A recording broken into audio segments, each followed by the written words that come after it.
मुक़्तदरा के साथ, इस्टेब्लिशमेंट के साथ ताल्लुकात कोई में कोई तल्लुक बहाली, कोई या इम्कानात को नज़र आ रहे हैं, या आप रखना नहीं चाहते या वो नहीं रखना चाहते?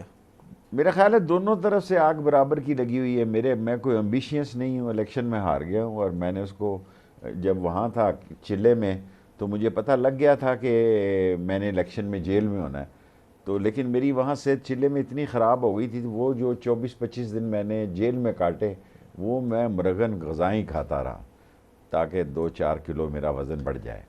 अच्छा, वहाँ पर आपको मुर्गन गज़ाएँ मिलती रहीं, देसी घी मिलता रहा, वो मैंने घर से हर चीज़ मिलती है। सिगार भी मिलता था वहाँ? हाँ जी, जी भर के। वहाँ नहीं मिलता था 40 दिन जो चिल्ले में, एक सिगार नहीं मिला। वहाँ का एक मंजरनामा? सिगार उन्होंने दिया और कहा कि अपनी जेब से ख़रीद के लाए हैं।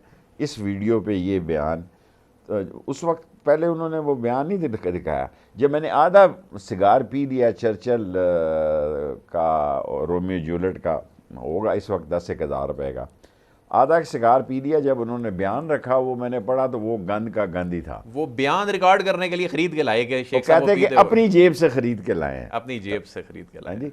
और जब मैंने आधा पीने के बाद वो गंद बला देखा तो मैंने वो आधा वहीं फेंक दिया। मैंने कहा जी मैं नहीं करता, आप मुझे ले चलें वापस। फिर वो मुझे वहीं ले गए। लेकिन आपकी हार की जो बड़ी वजूहात में से एक वजह, तो जिनके लिए आपने ये चिल्ले काटे, उन्होंने तो आपके मुकाबले में उम्मीदवार खड़ा कर दिया और बहुत बड़ा सियासी ढंढ पड़ा आपको। हालांकि आपको तो ये कहा जाता है कि यकीन दहानी भी कराई गई थी अली अमीन गंडापुर व दीगर की जानिब से कि आपको कोई टिकट दिया जाएगा।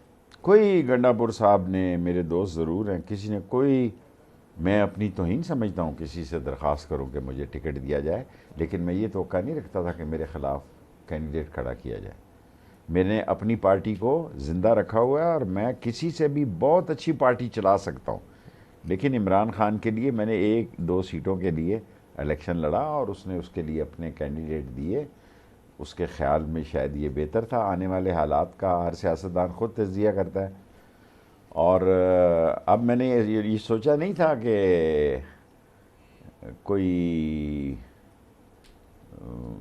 ऐसे हालात होंगे। चिल्ला से क्योंकि मैं निकल आया था, चिल्ला मेरे पे बहुत भारी था। जेल में मैं मज़े में था तो मुझे जीतना या हारना मैटर नहीं करता था। मैंने वहाँ से बाइज़्ज़त निकलना है कि मैं उम्र के 71 साल 72 साल में किसी के मुंह से ये नहीं सुनना चाहता था कि मैंने इमरान खान के ख़िलाफ़ ये प्रेस कॉन्फ्रेंस की और बुशरा बेगम के ख़िलाफ़ ये कॉन्फ्रेंस की। और वो लिखा हुआ था उसमें, जो क्या नाम है, जुल्फ़ी बुखारी ने जो ख़रीदो फ़रोख्त करवाई, और वो हाजी जावेद को मैं जानता था, लेकिन वहाँ मैंने कहा जी हाजी जावेद को मुझे छोड़े हुए कोई 10 साल 8 साल हो गए हैं। ये उसमें कहा गया जी कि हाजी जावेद आपके पास। मैंने कहा भी मैं लाल हवेली बैठता हूँ, लोग आते हैं, जुल्फ़ी बुखारी से पूछें कि ये चीज़ों के मामलात क्या है। मैं तो कुरान पे हलफ देता हूँ कि मैं बुशरा बेगम को ना कभी मिला ना जानता हूँ, और ये सामान की ख़रीदो फ़रोख्त में मेरा कोई तल्लक, ना मेरा कोई दुबई में जानने वाला था कि ऐसे हालात बनते